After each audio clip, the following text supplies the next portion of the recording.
Oh, I always get my cardio at the beginning of the show. You know, I Cardio try I try to pick things that are upbeat. I try to look at world music a lot. I try to select Yeah, good world music. yeah. And that was Calm Down. Ooh, Calm Down. I always like anything you choose. That's Nigerian. And Yeah. that is the story of two Orisha, which are two gods in the Yoruba tradition of Nigeria. That Oh, was the dance of Obatala and yes. Oshun. Ooh, Oshun. Oshun. Yes, the girl that was in yellow. Uh-huh. Some girls do too much, but this girl mellow, she respects herself and he has to love her. He can't just disrespect her. And he's Yeah. all in white. He's Obatala, the medicine god. Oh, And so it's the love affair between the holy man, Obatala, the medicine man of Nigeria, oh. and the goddess of love, Oshun. And I it's wish their love dance. I wish I'd known this before the start of the video. I want Well, to rewatch it now. I wanted you to feel the energy of Well, that I did. Obatala and Oshun. And Love it very much. Yeah. yes. You asked me what I thought of the video before we did our show, and I hadn't received the link, so I was watching it for the first time. But I loved Oh, it, and I was just flowing with it and dancing with it, and now I have this great story to go with it. I watch it again. yes. It's beautiful. I really love studying Yoruba culture of Nigeria, Yeah. and I really love studying their pantheon. The pantheon of the various different deities which are associated with the forces in the universe, and Yeah. and how much these archetypes are a part of popular culture in Nigeria. Much like our traditional Greek mythology, it sounds like. Yes, exact. Very good. Thank you. Wow. Mhm. Well, if you are just joining us, welcome, welcome. My name Yes. is Whimsy, and this is Chuck, and this is And Taco Tuesdays, where we get together and we have a little fun. We throw tarot cards and we talk about pop culture, the yeah, news, celebrity, and all of that good stuff. Um, I've been you looking want, forward to this. I've missed you, Whimsy. yeah, It's just fifth. good to have you back, and it's good to be back here. We've had a couple of weeks break there. I was going Yes. through a withdrawal, Taco Tuesday's withdrawal. Were we So, gone? Was I gone 2 weeks? yeah, a couple of weeks. We So didn't do shows. this is our 27th episode for season 2. Wow, I know. Isn't that how hard to believe? far we have come. Yeah. And then we come back for season 3 when I get back from Ireland. Wow. First year, we only did about 10. We did a pilot and about 4 shows. No, I think we did more than Yeah. that for season 1. We didn't do a full season, but we did a full season 2. And now we'll go. Well, I leave on the 2nd. Yeah. So I come back and late September, we start season 3. Yeah, I'm So good for envious. you. I'm envious of you. I've always wanted to go to Ireland. I've been Why to don't you come? England. Why don't you I've been come to with me? Scotland. Well, I have to think I've about got an that. I've got an extra bed. Well, You can crash at my place. let me think about it. I almost made it to Ireland once. I almost made it to Dublin. I was in London, and outside of Harrods, they were selling these day trips, like 8-hour trips from London to Dublin. And it was really cheap. It was like the equivalence of about $70. But it was my last day before I had to fly back home. And I was just paranoid something would go wrong. Like I'd get stuck in Dublin, couldn't get back on time. So I didn't do it. But I always regretted that. Yeah. It I gave me understand. some temptation. Maybe we could do a show together from Ireland, Well, knowing us, we would attract spirits. They would probably be bouncing all over the place, which is what happens when he and I hang out together. Yeah, we'd be driving the snakes out of Ireland again, wouldn't we? Yes. Now, maybe we go ahead and we'll turn the camera around and say hi to everybody. Who's with us today, Chuck? You want to say hi to our Well, guest? let me see here. Let's read the fine print here. We have Rush, we have Lisa, we have Roxanne, we have Gigi, We Hello, have hello. Kitty, we've got Debbie, we've got Kay, Lola, Joanna, Roxanne. This is like romper room. Remember the magic mirror? I see Betty, I see Tommy. No, but Well, it's I really see great. Sally Spirit Harrison, Yeah. Pat BWI, Joel Leah, Tilson, our floor director, is here. Dwight, Daisy. Oh my gosh, it's just so great to have you all here. And so a lot of you eventually I've gotten around to talking to on the phone, because a lot of these people are clients of yours, and I make my daily phone calls and I get to chat with people who go, I recognize your voice. You're Chuck from Taco Tuesdays. And I'll go, well, yes, I am, but it's really nice to have these friendships out there. Well, you also see patients, and you are also a medical intuitive, and you're also a licensed naturopathic physician's assistant. So, Thanks to you. well, Thanks you to do you. pretty. You come on, you had 20 years experience before I hired you. Yeah. He's being very modest, but so you do the same thing I do, basically. Yeah, a lot of what you do, I think you do it better than I do it. Come on. But Oh, yes, come I do a on. lot of the things you do. Well, I figure, let's just go right into it, Chuck. What do you think of the news? It looks like Kamala Harris has picked her VP pick, Tim Yes. Waltz. Any opinions about it? Well, apparently she did very well. I mean, the consensus has been very positive today. I was reading that there's been already a surge of donations just today. Millions more dollars have been raised. There has been a surge in newly registered voters. There's quite a bit of enthusiasm. I mean, not all this just today, but just Harris in general. What has it been? Only 16 days for Harris? Yeah. And it's just completely, the whole energy has just completely revitalized the Democratic Party. And people are saying they haven't seen this type of enthusiasm since the days of Barack Obama. And we may be getting back to that, where a lot of the youth, the young voters, first-time voters, are going to be they're showing signs they're going to be very magnetized to the Harris team. Mm-hmm. Much as it happened with Obama. But I think she did a good choice. He's a true moderate, but yet he's very progressive. She chose him because he comes across very well on television. He speaks straightforward, which she likes. She wanted a man that she had good chemistry with. And it was Waltz, reportedly, who was the first to call Trump and Vance, quote unquote, weird. Yes, I remember. Yeah. And Kamala liked that. She liked that very much, apparently. So she's had her eye on him. I mean, he served 6 terms in Congress. He 2-term governor. I don't know in what capacity, but he worked with our mayor here in Los Angeles for a while. But he seems to have a lot of strengths. He knows how to speak to the Midwesterners. He knows how to speak to the farmers, the rural belt, which is very important for her to win over. So I think all of this is going to make for a good ticket. It's interesting. I did cards on everybody but Waltz. I know you mentioned that. And it was terrible. I mean, every time I got into a remote on any of the candidates I checked Pete Buttigieg, and I thought, well, it's going to be Buttigieg because he's the will of the people. We're going to go with the will of the people. So I thought, great, Pete Buttigieg. And I do a remote, and I start channeling Pete Buttigieg. Yeah.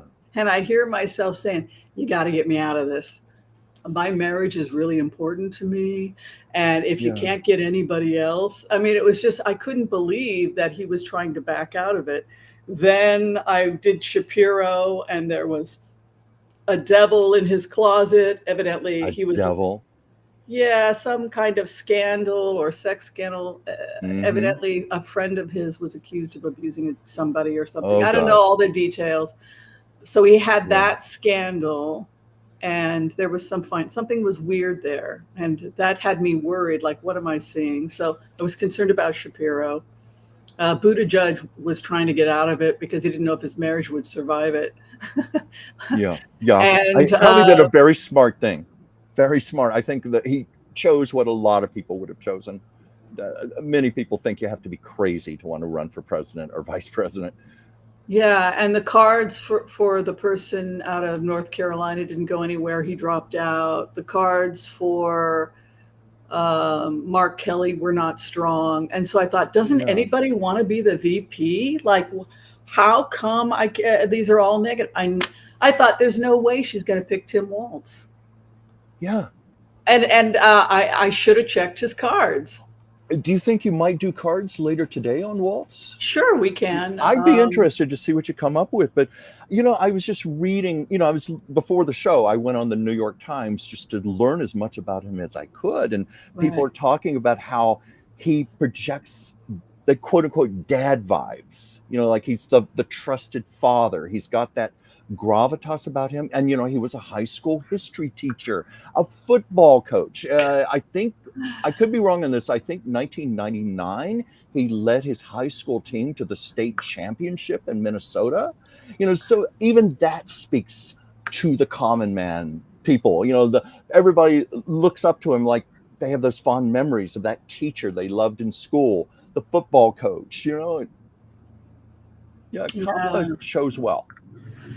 Yeah, and you were talking about the 5 key points, and I think that we can go over that a little bit. What are the 5 points? The Minnesota sensibility for sure. Yes. The plucky dad vibe. I think you talked about that. He's 60 years old. He looks old for 60, don't you think? Yes, he does. Hey, he's 4 years younger than me.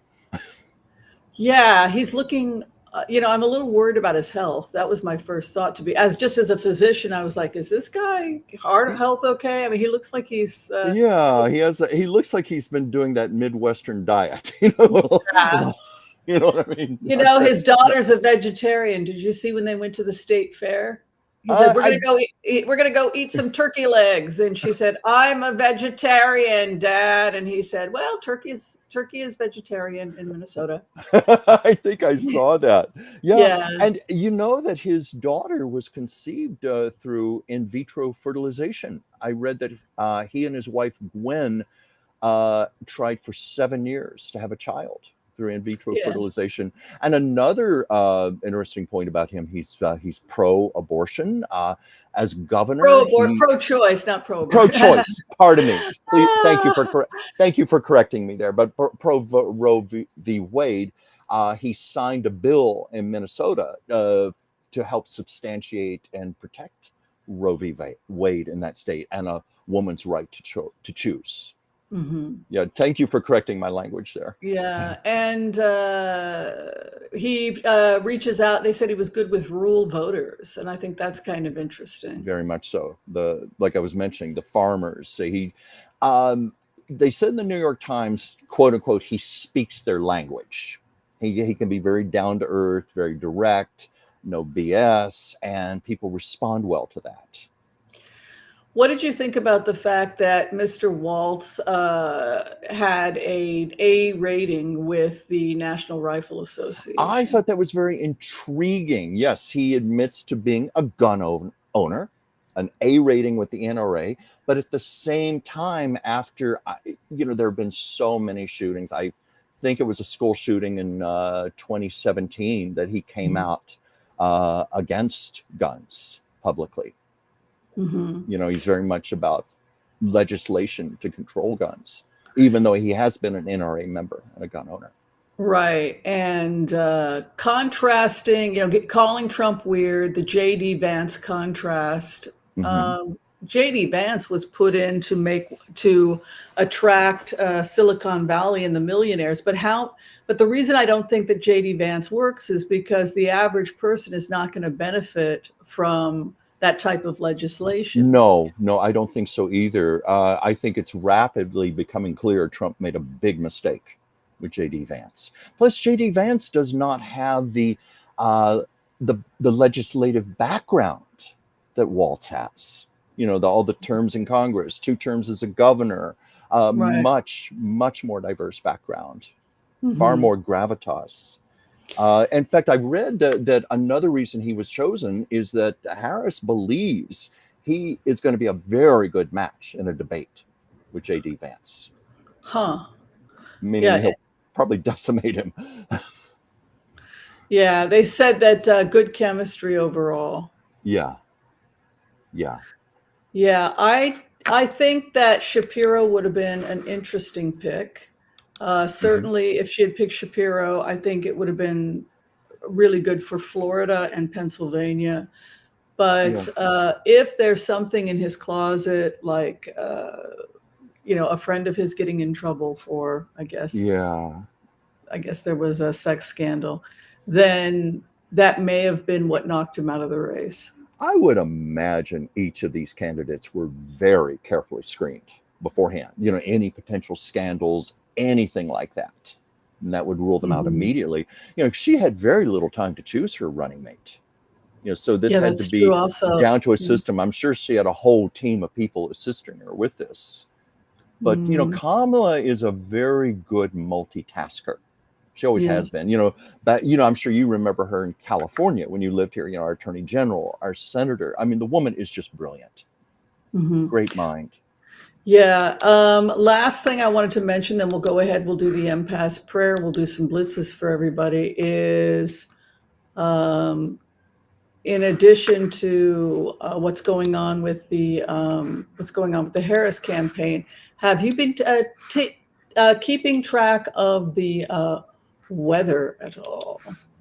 The weather. Do you mean locally or you mean nationally, as in Hurricane Debbie? Well, yeah, Debbie is like out of control. It's so interesting. I did two readings today for people out of Florida, and their cards were terrible, which leads me to think Oh, that Debbie is really going to be pounding them. well, I understand it came into land once and then went back out Oh, that's into bad. the Atlantic, where it started collecting more water and Yeah. and it's set to come in a second time.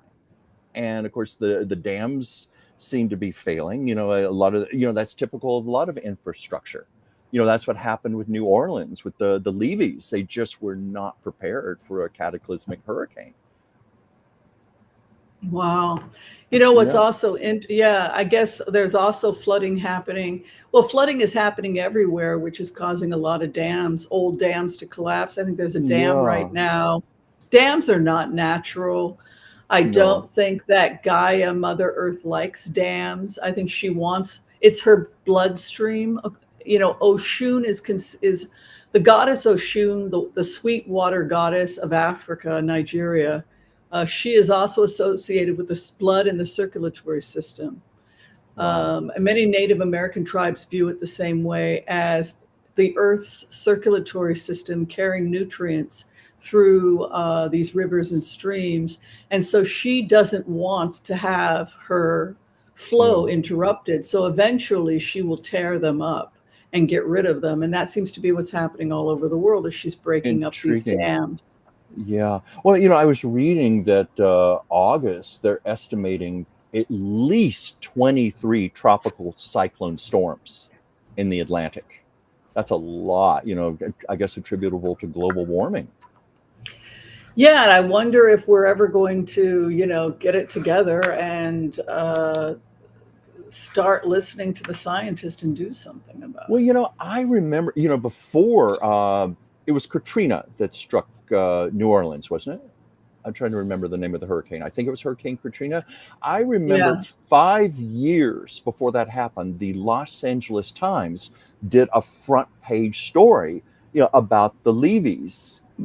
They said this is a disaster, a cataclysmic disaster waiting to happen. A day is going to come when those levees are just not going to work. They're not going to be able to hold back the forces of the ocean. And sure enough, 5 years later, that's exactly what happened.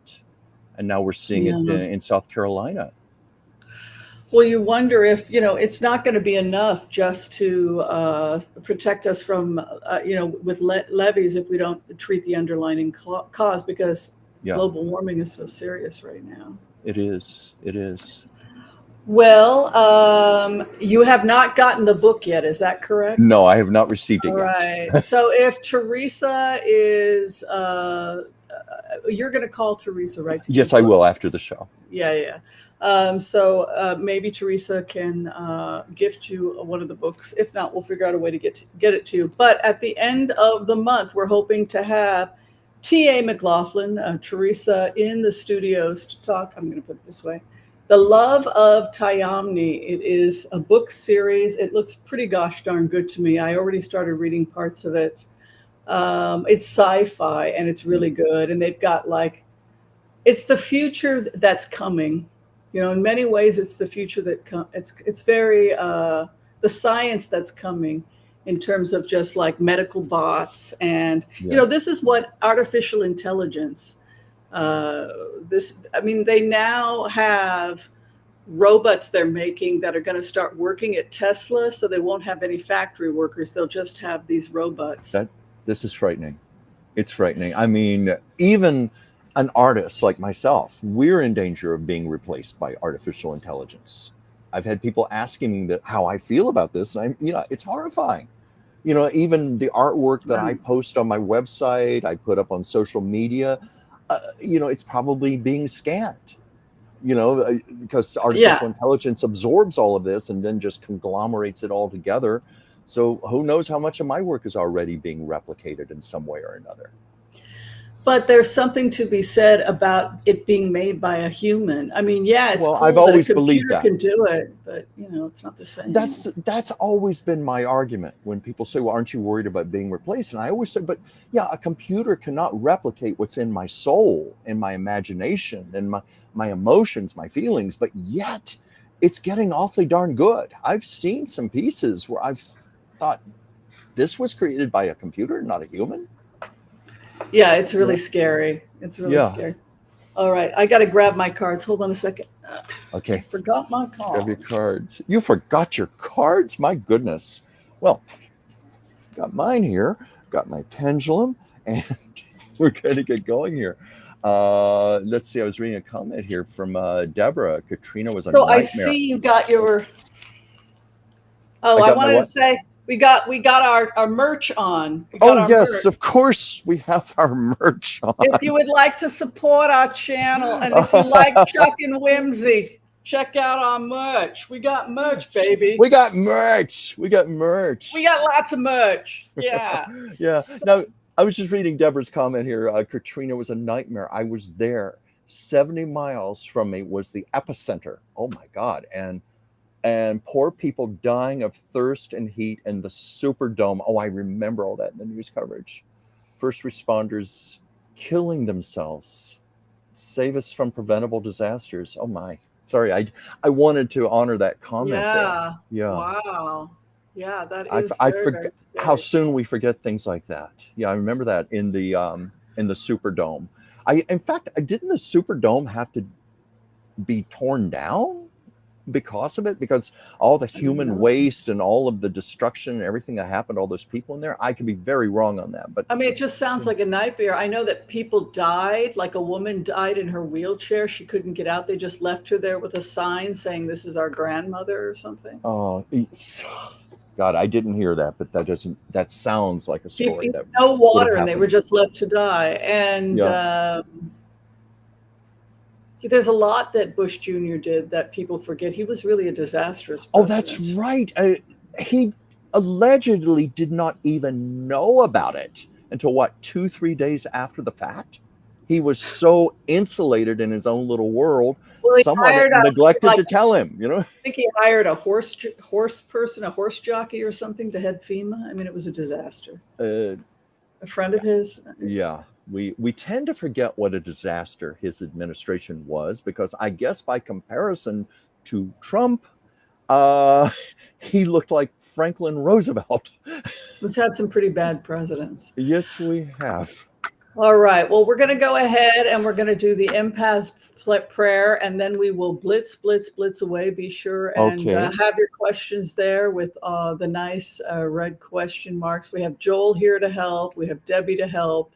It should be a fun show. Let's go ahead. Yeah. Could I work in something real quick? Because somebody mentioned today is Lucille Ball's birthday. That's right, it is. 113 years ago, Miss Ball was born into the world. And I've always found it interesting because her destiny clearly was to conquer the medium of television.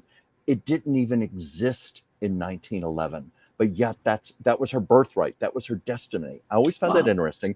And I didn't mean to interrupt you, but someone mentioned Lucy's birthday, and I thought it's a chance to show a Oh my piece of my God. artwork because, as you Oh know, wow.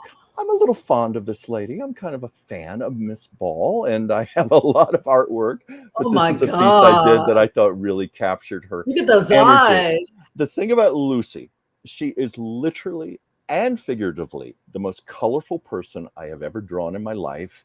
And I just love to tap into her energy. So anyway, I just wanted to say happy birthday, Lucy, before we went further into the show and got into a lot of more serious topics.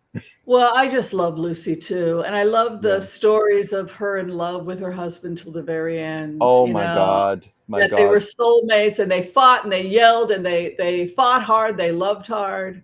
Well, you know the story of the very last time they ever spoke to each other. Well, I was going to ask you about that. You Now, were gonna ask about that. yes, I was, and then you can tell the story, and then we Okay. can go we can go a little over today. Okay. Was she married to another man when she ran off back to him? Well, no, wait. You mean ran back? Because I She know never. she like ran back to him. Well, she didn't really run back to Desi. I mean, she begged him to open the door, and I mean, like, where Yeah. was Lucy's husband when Lucy ran back to him? Well, Lucy was married to a man named Gary Morton, and they reportedly had a very good marriage for something like 28 years. But it's also been acknowledged even by Gary that Lucy never got over Desi, and she and Desi maintained a very close friendship. They used to talk on the phone 2 and 3 times a week, many years after they were divorced. But she also helped to take care of him. You're frozen. You're frozen. You're frozen. Am I frozen now? Yeah. Am I still frozen? I think you're going to have to leave and come back or something like that. Am I frozen too? No, you're not frozen. You're frozen. Okay, what should I do? Let me try this and then put you back here. Okay, try again. No, you're still frozen. I'm still frozen? Yeah. Oh no. What should I do, Whimsy? I think you should leave and come back. Okay, what do I do? Just exit out and go back on the link like I did before? Yeah, I think so. Hold on. Let me make sure this is okay. Okay. Let me make sure. Yeah. Okay. Am I still frozen? I'm moving around. Am I still frozen? No, you're okay. Oh, I'm okay. Good. Yeah. That was weird. As Sally just said, not frozen. Sorry. Now you're frozen again. No, you're freezing off and on. I don't know. It's fine. It's fine. No, it's fine. Okay. Well, no, I mean, but anyway, I don't know how much was anything heard what I said before about Lucy and Desi? Yeah, we're hearing you. Keep. Oh, okay, good. Yeah. So she never officially. Yeah. She never left Gary. Oh no, she never left Gary. Whoa, and Gary was okay with her running back to him and knocking on the door and let me in when he was dying. I mean, and saying I love you, and all this other stuff. Well, he knew he always knew she had never gotten over Desi. I mean, she was always faithful to Gary. You know, it's not like she was cheating on him in that respect, but they kept a close friendship. She and Desi talked on the phone 2 and 3 times a week. Desi Arnaz said that in a television interview in the 1980s. He said, "Oh, Lucy and I are very close. We talk 3 times a week on the phone." But it was when he was dying. You know, Lucy Arnaz, their daughter, was taking care of him at his home in Del Mar. And Lucy had gone down to visit him one last time. And initially, Desi would not let her in, you know, because he didn't want her to see him bald and emaciated and hooked up to things. And Lucy just said, "Please let me come in." He relented, allowed her to come in. Lucy Arnaz brought in a stack of VHS videotapes of I Love Lucy, and the two of them sat on the edge of the bed and watched I Love Lucy together, their very last day together. That literally, it's like out of a movie. But it was 3 weeks later, Desi was slipping in and out of consciousness, and Lucy Arnaz called her mother and said, "Mom, if you've got anything to say to him, you better say it now, because I don't think he's going to be around much longer, and he's conscious right now." So Lucy Arnaz held the phone to Desi's ear, and Lucy Arnaz could not help but overhear her mother going, "Desi, I love you. I love you. I love you. I love you. I love you. I love you. She just kept saying, I love you. Desi said very weakly, I love you too, sweetheart. He closed his eyes and went back into a coma, and he never regained consciousness, and he was dead 2 days later. That was the last voice he ever heard, the last person he ever spoke to, and it was the two of them saying, I love you to each other. So that's a soulmate story, if ever there was one. And Lucy Wow. Hernandez did not even realize this. It was November 30th, which would have been their wedding anniversary, which I think would have been their 46th wedding anniversary. So anyway, that's the little Lucy story for today. Thank you. That's so beautiful. Well, that's that. I love romance, so that's great. Yeah. Well, let's do the empath player, and let's make sure we get to do some blitzes today. Sound good? Sounds good. All right. I want to call on white light protection for myself and this community as we ask permission from Spirit to access the Akashic records. We call on our spirit guides and our good angels to be with us. Please give us the clarity and the wisdom that is needed to empower all of us on our journeys to make the best decisions for ourselves, our families, the planet, the people we love, but also to help those that we may have strife with. And together collectively, as a community, we say, Amen. Amen. What a perfect prayer. It is. Is that not the perfect prayer? I love it. I tell you, God works in mysterious ways. That prayer was written by this community. Did you know that? I did know that. I was just about to say that, actually. It was created by your community. Yeah, maybe that's why it's so perfect. Yeah, everyone came together and asked me to pray certain things, and every week I would write it down, and from that a prayer was formed that everyone owns. No one, I just love that. Nobody owns the Empath's prayer. Don't you just love that? Well, I love it. There's a purity to it. There's something organic and pure about that prayer. It's always struck me long before I was doing this show, and I was just watching your show, and you would do the Empath's prayer. I was always struck by it. Mm-hmm. I started saying it myself. Mm-hmm. So we're getting some comments. We're getting one from our floor director, Joel Tilson. Joel is one of our Midwest people. He's out in Wyoming, I think, near Cheyenne, if that's not correct. So I think he knows gun owners. Also, Joel is very active in a campaign to make sure that disabled veterans with 10 to 40% injury get full benefit. Can you believe it's 2024 and we're still fighting for this for our veterans? Isn't that terrible? It is terrible.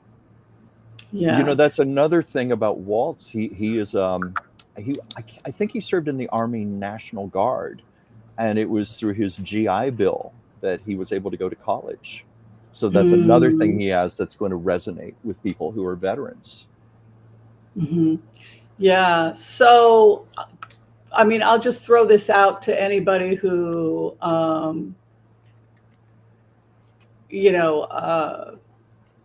is thinking about Waltz, and we can certainly throw cards on Waltz. I know a lot of people want us to throw cards on Waltz, and we can absolutely do that. Do you think it would be impossible for somebody to win in the Midwest if they didn't have an A rating in the NRA? Well, I don't think it would be impossible, but I think that's certainly going to work in his favor. And it even helps to balance out the fact that he now is, what's the terminology for anti-gun? You want anti-gun legislation. This is coming from a person who's walked the walk. He's been a gun owner. He had an A rating with the NRA. So I like to think that's going to command some respect. Mm-hmm. Well, let's take a look at Waltz's cards. Well, let's see. How's he going to do as a vice president? Let me see what jumps out here. And if you could hit the like button or think about subscribing and being a member, it would be great. We would be so appreciative. Thank you. Hi, Deborah.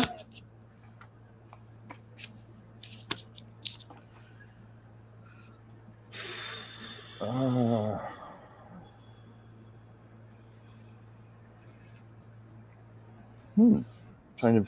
got 3 that jumped out. I'm trying to.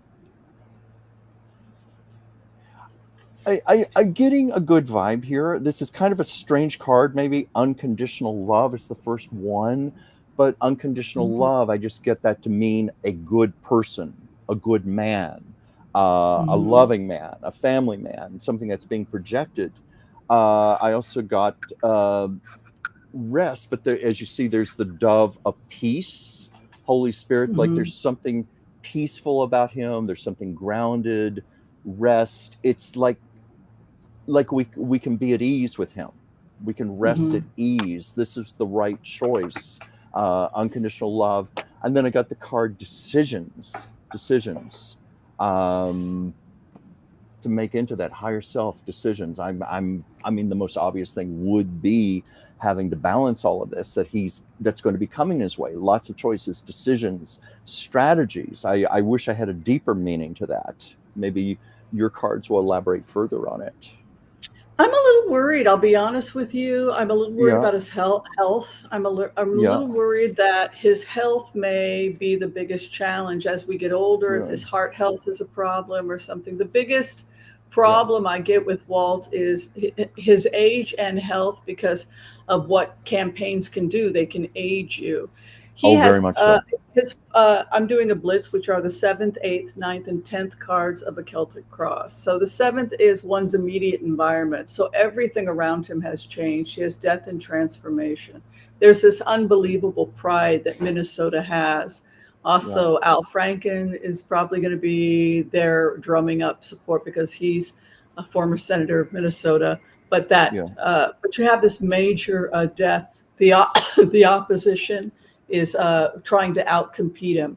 So you have this economic outcompeting.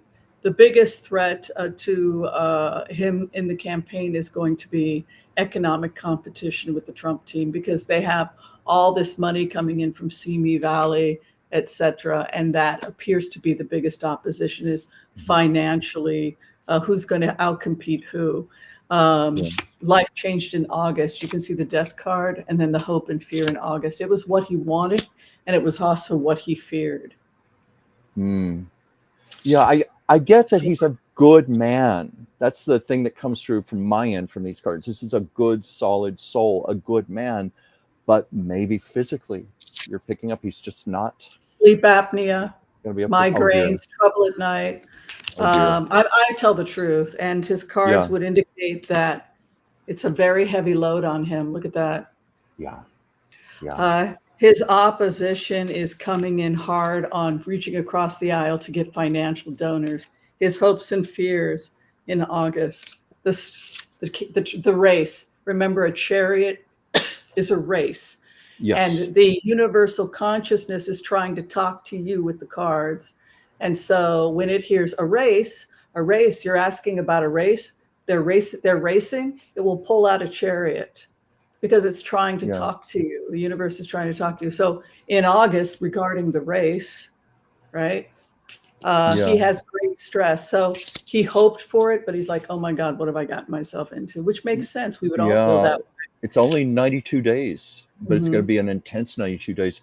You know, I've read other autobiographies of people who have been candidates. Some reason, remember Geraldine Ferraro? She was Mhm. the first woman to be nominated for vice president. I read her book, and it was very detailed how arduous the campaign trail was. You know, she just said she lived her life on airplanes. It was where she became disoriented. Like, what Lived your life city? on airplanes. What's that like? No, I'm Yeah, just but it was joking. but I mean, it was literally like, what city am I in right now? I don't even know. You know, because you would be hitting so many cities in the same It's day. hard. It's hard But on your body. Yeah. that's what she said. She said it was just physically so I, grueling to go I'm through that, out of the emotionally, country. mentally. Yeah, I'm out of the country about every 2.5 months right now. And it's just like this whole jet setting thing. And I think of Yeah, myself as someone who actually has pretty good health other than my cat allergy. yeah. And even I feel it with the back and forth and all Oh, of that. jet lag is disorienting, no question. Yeah. So Nine of Swords coming with the Two of Wands would indicate that this is a very solid relationship that she has with Harris, and she will probably win because we have a global partnership as the outcome. But I have to acknowledge the stress, just like when the senator from Pennsylvania had a stroke during the campaign. Yeah. So I would want him to take care of his health, and slow and steady wins the race, not overdo it, because he does have this stress card. But boy, two of wands would indicate that it's a great relationship. Yeah.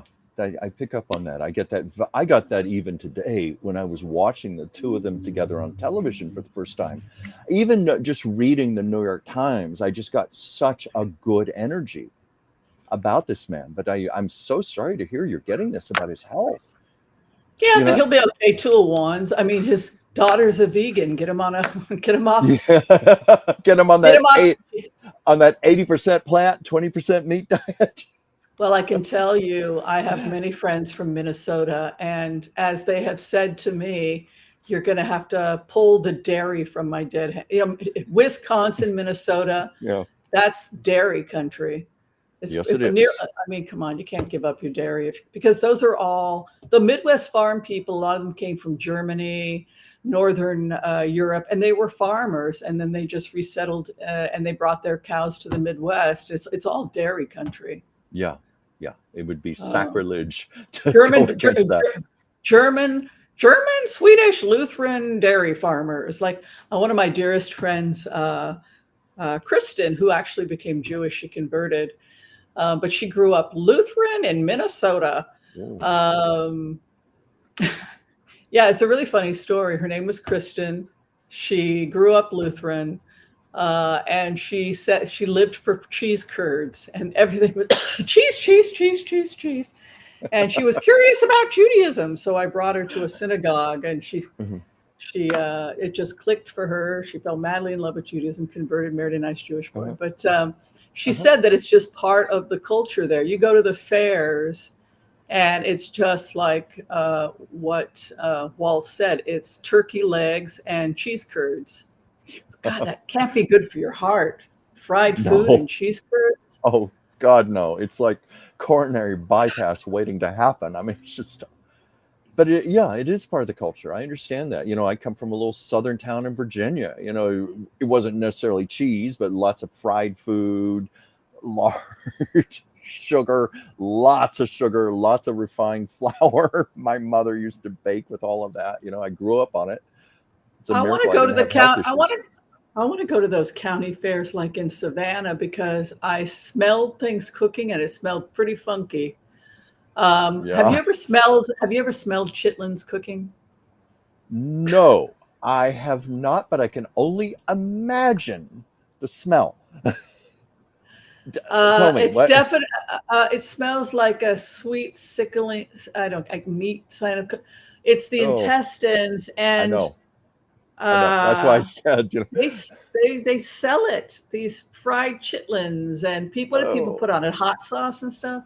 It's like that can't be. It looks really crazy. It looks like belly buttons.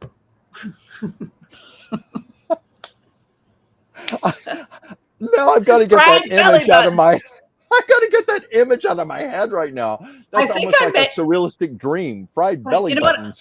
You know what? I think I did try it when I was a kid, because I remember at one of the stalls fried chitlins, and I believe that the smell of the fried and I think they're rubbery and chewy. I seem to have some vague memory of eating this stuff. Oh, I didn't know they were rubbery. This is not kosher, by the way. It's the intestines of a pig fried. They're not kosher. I never would have guessed, Whimsy. And they're so hard to clean. People have cleaned them with bleach water. It's like, come on now. All that risk for a little chitlin? Come on now. No. It can't be worth it. No. Oh my God. As was pointed out, county fair should be, as David said, funnel cakes and cotton candy. That's more my speed. Funnel cakes. Oh yeah. Okay. And then what? Oh, you know what I always do when I go to the county fairs here in Oregon and Washington?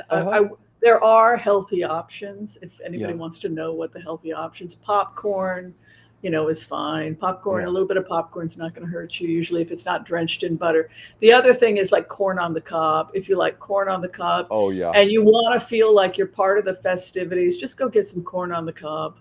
Yeah. A little, if you're moderate with the butter. I mean, it's just a Well, I was going to vegetable. say, I love corn on the cob. I just don't like the mess. When you butter it, you get it all over your face and it gets caught in your teeth and all that. But yeah, it is good. It's But really it's good when so you have it on the worth grill. it. Yeah. Also, when you think about it, a turkey leg is one of the leaner meats. So you could probably do a turkey leg. You could probably do corn on the cob, and you would probably survive the county fair with not too much damage. Yeah. I don't Yeah. think you'd see me going anywhere near the Chitlins booth. It's chewy and good. I mean, Oh, okay, no. so we're moving on. Judge Marchan, he's about the sentencing is coming up soon with Judge Marchan. A lot of people think that Trump is just toast. I mean, it's just I which is hope what so. I saw when I went forward as a remote viewer. Yes. It almost looks like he quiet quits. He quiet quits. He just goes through the motions of having to show up for these things. But in a sense, he's already quit. That's what it almost feels like with him. Yeah. Judge A Marchand, resignation. do you think that Judge Marchand is going to order a psych eval? I think he absolutely I should. think so. If he hasn't already. I thought that was actually part of the probation that he had to undergo a psychiatric evaluation. Let's take a look at how he does. How Trump does or Marchand? Yeah, let's take a look at Judge Marchand, the psych eval, and Trump. Let's see what the results are. Let's take a look. Whoa. What jumped out at me, but I don't think this is done yet. But I mean, I think the cards I'm getting are maybe a little too literal today, but look at that. That jumped out. Judgment. Business. Discontent. Oh, who could that card apply to? I don't think it looks good. Yeah, For Trump. I'm getting the same thing. It's looking really bad. You know what? We all die, we all get sick, we all get old, and old age, sickness, and death are inevitable. But you wanna handle it like a stoic, right? Right. His seventh house is Ten of Swords. Ooh. So he has been just hit with too much stuff at once. The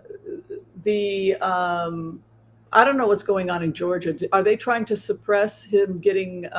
Didn't they try to stop what was going on in Georgia? That's interesting because I know Trump obviously has been trying to stop it. His team of lawyers. I forget what the ruling was.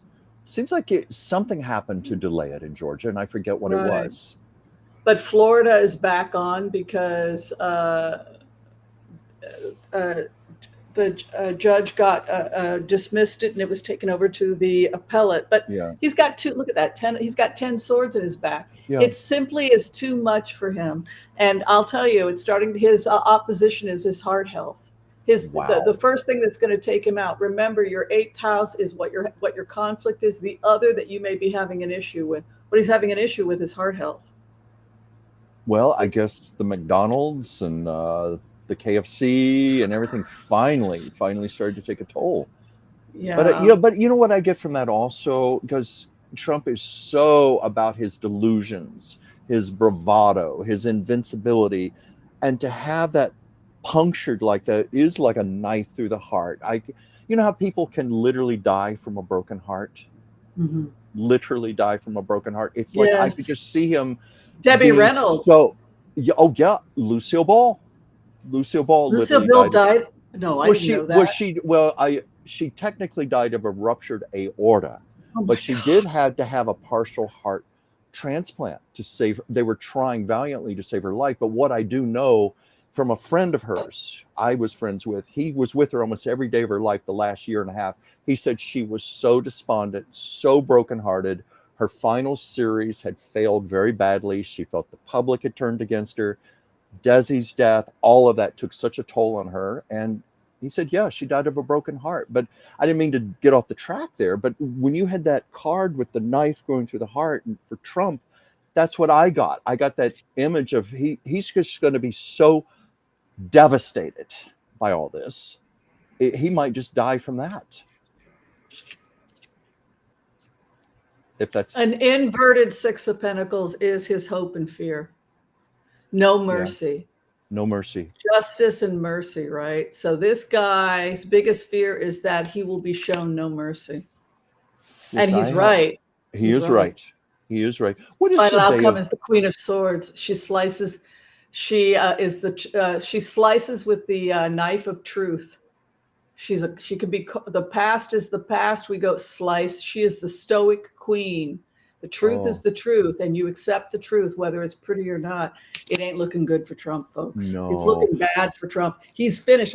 That's what I wish the Republicans had listened to me. I'm not against Republicans, but I'm saying do not tie yourself to this horse, because this is where he's headed. What is the day of sentencing? September, sometime. But he's yeah. I don't even know if he's going to make it to sentencing with these cards. True. This looks, I'll do a clarification, but they're saying that he's having a health collapse this summer, and a lot of it it's the money. He doesn't have the $500 million.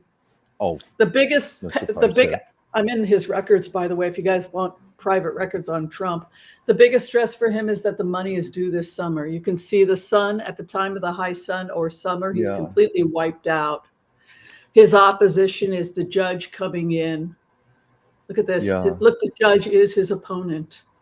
His hopes and fears, look, Six of Pentacles, mercy, and look, money, Ace of Pentacles. He doesn't have the money. And then the final outcome is the card of justice absolute, the aggressive king who goes to war. It's Robert Mueller's card, and it's also Smith's card. King of Wands is right over him. It's finished. You don't want to go to war with the King of Wands, because the King of Wands is ruled by Mars. He's associated with the Yoruba king. The oldest example of the King of Wands is not Solomon or King David, though they both are ruled by Mars. Judah was red, and David was red, and they were ruled by Mars. So they are war kings, and so they go to war against you, and they often feel righteous. I seek justice, right? But the oldest version of that archetype is Chango, Chango, and Chango is red. And he was considered the righteous king who gave his life to his people, right? So what Chango wanted was he wanted truth and mercy. And when Chango, when injustice befalls his people, he's willing to die for the truth. And I'll show you an ancient African image of the deity that originated the King of Wands before the Hebrew. And you can see that red warrior king right here. Yeah. You can see the flames. And so he survives as the King of Wands. But this is really, historically, we get it all from Nigeria. We get it. Here he is in his dance, his war dance, fighting for justice. You can just see he's ready to go to war. Yeah. Beautiful, beautiful. That's powerful artwork. Yeah, he seeks justice absolute. I will not stop until I have, and he's brave. He goes in, he's the first to go into battle. There he is, the King of Wands. This is our most ancient imagery of the King of Wands. He is the guy who's ready to go to battle because he knows his cause is just. You don't want him angry at you. And unfortunately, with Trump's cards, he's headed straight towards a conflict with a righteous king of war. And that is not where you want to be when you're 10 of swords, when you're broken and busted and broke. Mm-hmm. Yeah. It's interesting you said he might not even make it until sentencing. His cards are terrible. That's terrible. Well, you've been saying for quite a while the Republican Party was going to end up with another candidate besides Trump. Do you think it could still be Nikki Haley? Well, I think that they made a mistake by not going to Nikki Haley because as a strategist, I recommended Nikki Haley if the Republicans wanted to save themselves. Yeah. Um, and I would say that they made a terrible mistake, Oh, I because do too. we knew what was coming, and and we go forward with the energy, and uh, it's just bad. I mean, how are you? Come on, folks. 10 of Swords with a 3 of Swords Hmm. in August, in the time of the sun, which is now. How's he going to survive? And he's got a War King. He's got Oh, yeah. Chango coming after him. Come on, the man's toast. Yeah. Yeah. I'm just thinking all this during a Mercury retrograde right now. Also, we're entering into the Lion's Gate, in astrology. Big upheaval is going to be happening for a number of people. Justice coming to light. Uh, Uh-huh. Can you talk about that, the Lion's Gate, a little the bit? Can you Lion's talk? Gate, that is something I don't know a whole lot about. This is where I wish we had our friend Joyce Petrus here, the astrologer. She could go much further into it, but it's my understanding it has to do with this being the season of Leo, the lion, the Lion's Gate. I think it has to do with August being the 8th month, the 8th day of the year. The fact that 2024, I think those numbers add up to 8. Oh, geez. Yeah, so this is supposed to be I don't know if it applies to everyone, but there are people, it's going to be a time of upheaval and major change and turmoil. Perhaps someone out there can elaborate upon it better than I can. I know Joyce could if she has some things to say. Now, this is a question we're getting from Linda Kingsley. She's asking about whether or not Trump was in any way taking over Epstein's business. When I did a remote last night, I found that smuggling activity was taking place at Mar-a-Lago, and that he was looking the other way and allowing illegal activity to move through Mar-a-Lago in exchange for laundered money or a piece of the pie. And the reason that Trump was doing that, according to the remote last night, was because none of his properties make enough money to stay open, and so he launders, and that's how he really pays to keep the properties open. Oh. Mm-hmm. So, do you want to look at Trump and find out, did he take over Epstein's business with like Trump modeling agencies? Were they prostitution rings? Possibly. Escorting? Possibly. But let's take a look at Well, Trump and yeah. how should we phrase the question, please? Trump's business relationship with Epstein. Was it financially profitable to him? If they're looking at girls together in that film footage and they're having opinions back and forth and looking at women like there's a piece of meat, why is he asking Trump's opinion? Why did Trump invite Epstein? And why are he and Epstein checking out girls and figuring out how to sell? They're pimps. That's disgusting. Disgusting.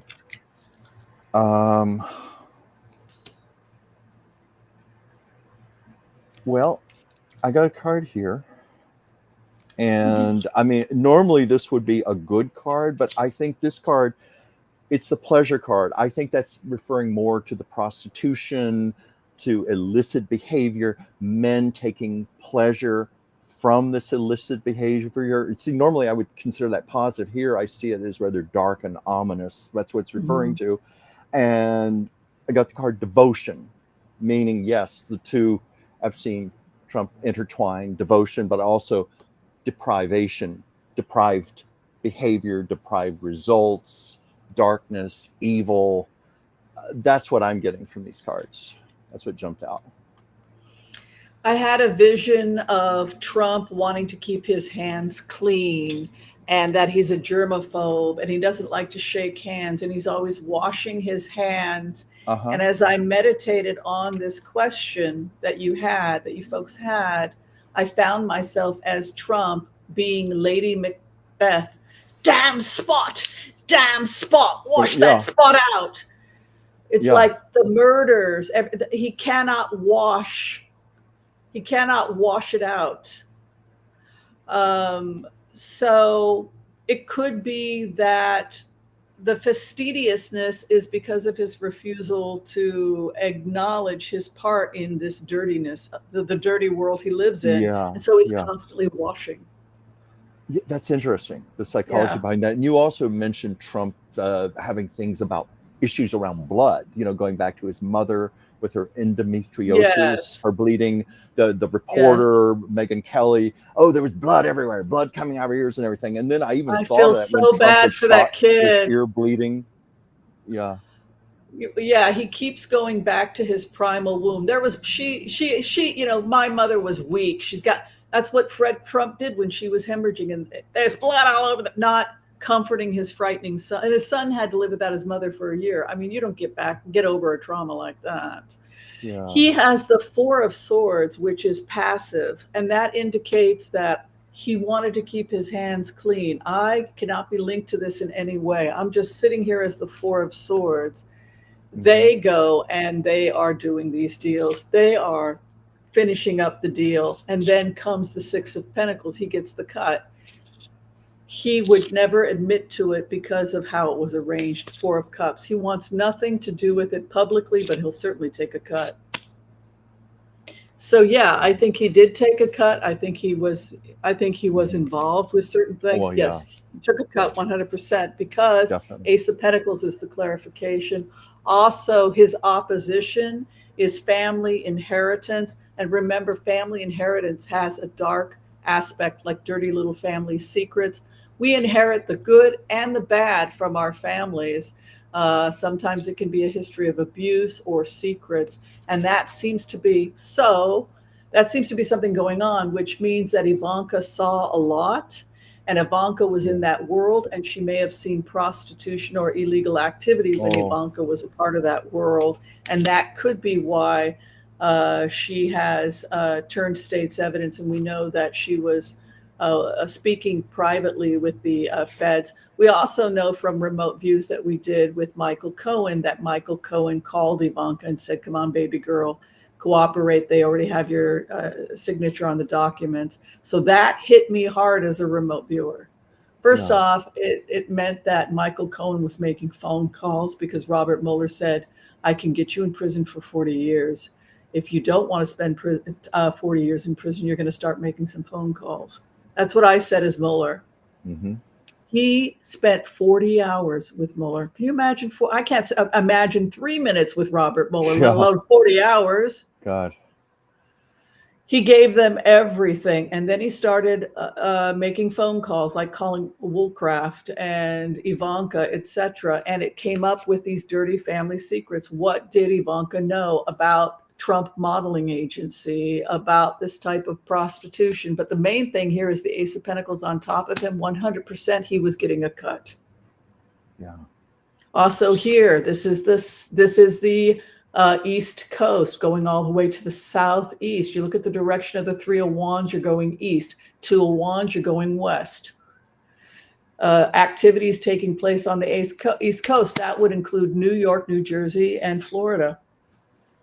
He's in on it. I believe so. That's sick. It's terrible. How much did his daughter see?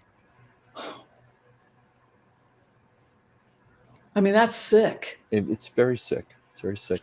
It's just, I mean, it's the most obvious thing to say, but it's just all of this karma seems to finally be coming back to Trump all at once. All of this illicit behavior all these years. Yeah, and what Joel is pointing out is that the IRS is waiting for Trump 100%. 100%. Oh, yeah. His worst nightmare. Well, I mean, he can't get that $500 million. That's taking him out. Yeah. And also, do you think he owes a lot of money to foreign governments, like to Putin?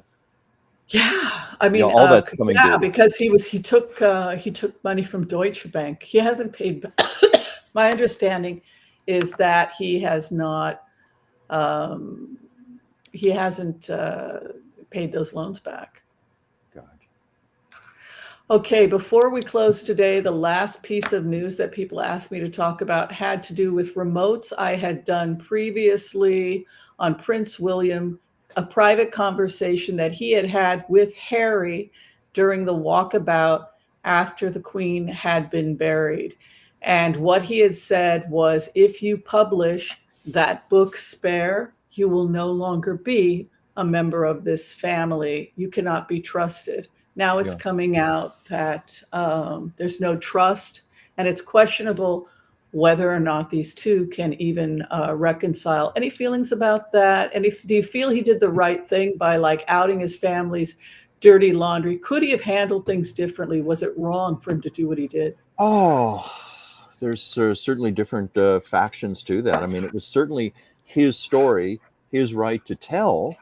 And he, I guess, he's a smart enough man to know that he was going to be burning all of his bridges behind him when he wrote that book and published it. So I'm sure he walked into this with his eyes wide open. He knew this was the end of his association with the royal family, but I think he wanted out of the royal family. But I'm not surprised by anything you're saying, as far as how William is regarding him right now. He has been a traitor to the family. I think he's the only person in the royal family ever to do this, ever to write an expose, tell-all type book, what goes on in the royal family. Yeah, I agree. So I guess, because I channeled William, and I felt, because you have to get out of our own personal opinion and just let the other person give their opinion. And that's really difficult for us if you don't know how to do HCRB, you don't know how to be the empath. But I felt as William, like he lied, he misrepresented me. I felt like his wife egged him on. I was so infuriated and hurt. I don't know if they can have a future relationship. And this is the future king of Great Britain and the Commonwealth. So it's not looking too good. Do you want to throw some cards on the future relationship? Their future relationship? This should be interesting. Yeah. I don't know if they have much of a Let me start shuffling here. God. I don't know. It's too bad.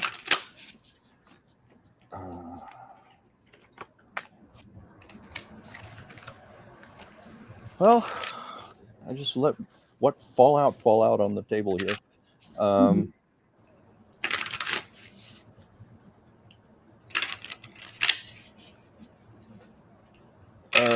As far as for them, the first two cards I got, suffering, no surprise there. Survival, I guess, of any semblance of the royal family, any semblance of they're having a relationship, for the sake of the royal family. But ultimately, I got new beginnings, new life, meaning the royal family is going to have to reinvent itself to survive. I think William is going to have to reinvent himself to a degree. Harry has already gone on to his new life and his new beginnings, and probably not looking back.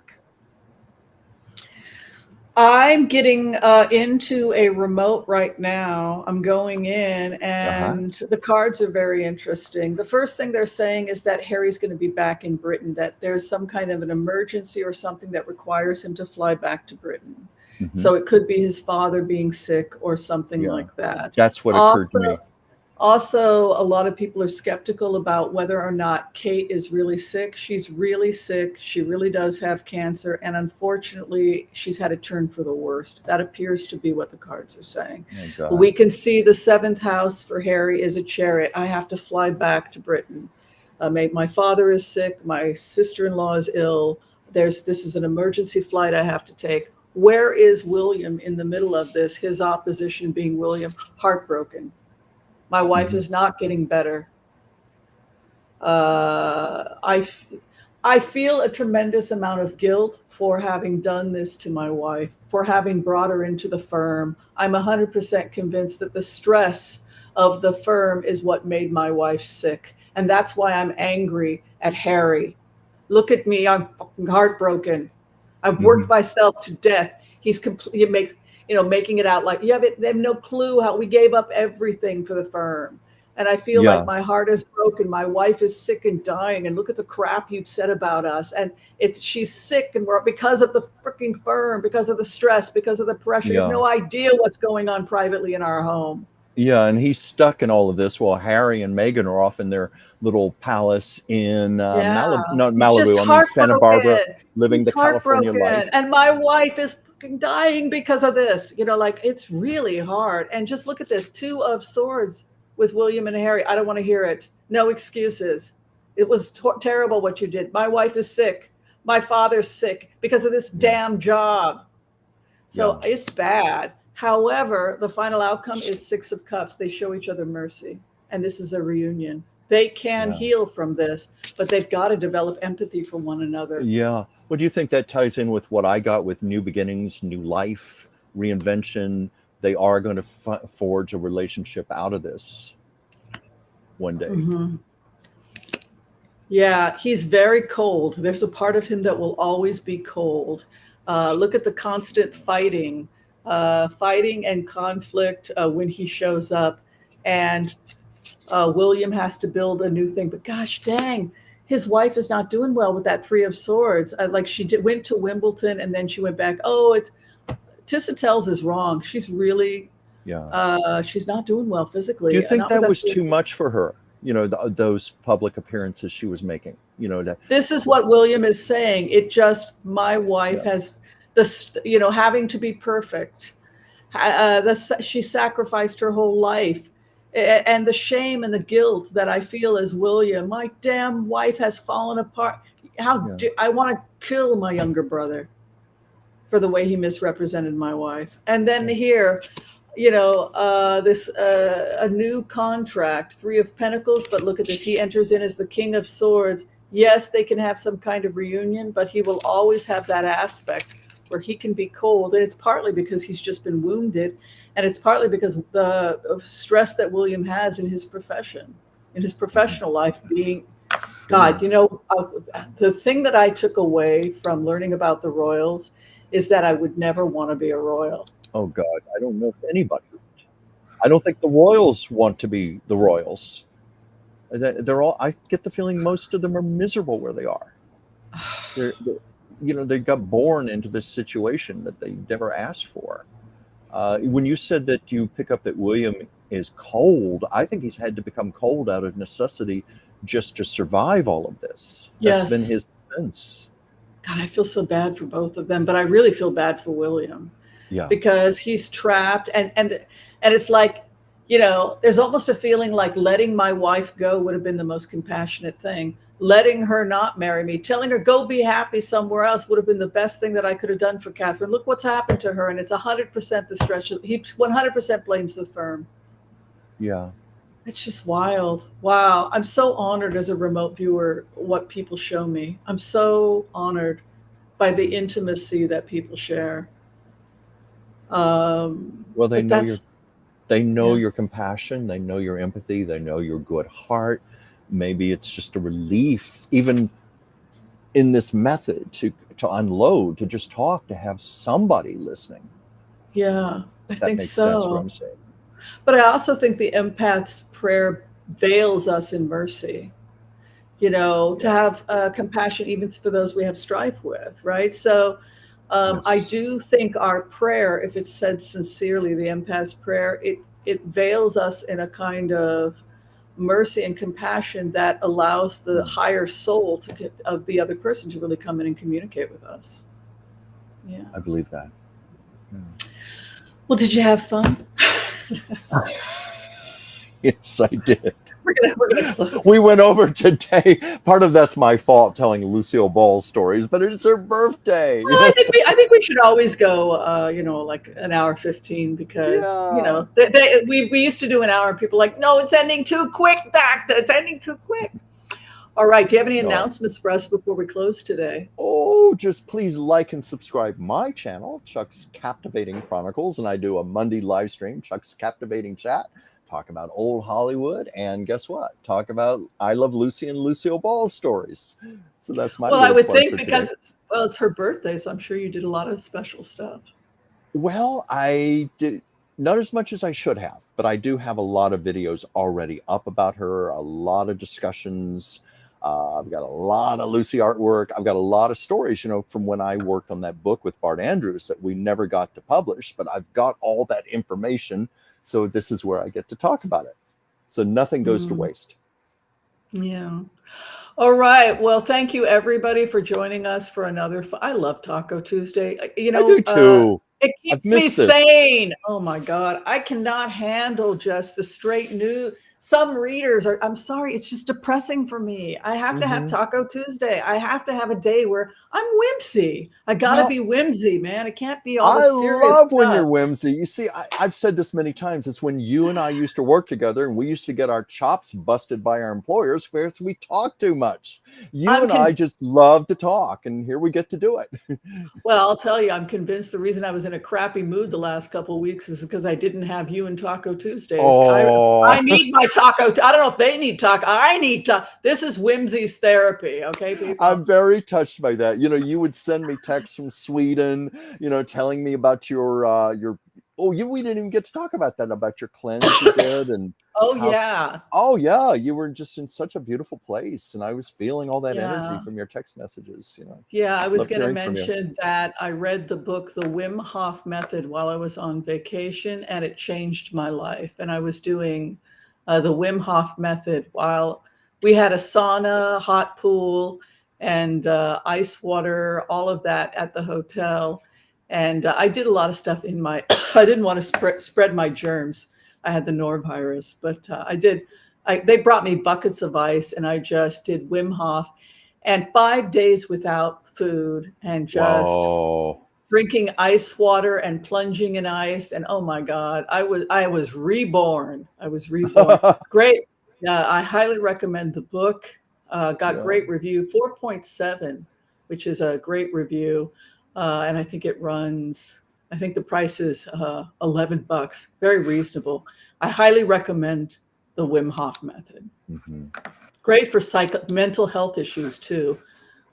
It heals your entire nervous system. Oh, I'm certain of that. I got that vibe from your text messages. I could just feel that from you. You were being spiritually renewed. Yeah. Physically, spiritually, emotionally. Okay, so if you, thank you again, Chuck. If you're trying to get in for a reading with me, all the information is below. If you're trying to get into a reading with Chuck, you can reach him at Dransfield. Dransfieldchuck at gmail.com. Yeah, and then he will contact you and offer you a reading. So that's our contact information. All right, so be kind to all so that all will be kind to you too. Take care of yourselves. God bless. Peace out. All that good stuff. And we'll see you next time. See you next week. Bye, everybody. Thank you. Bye.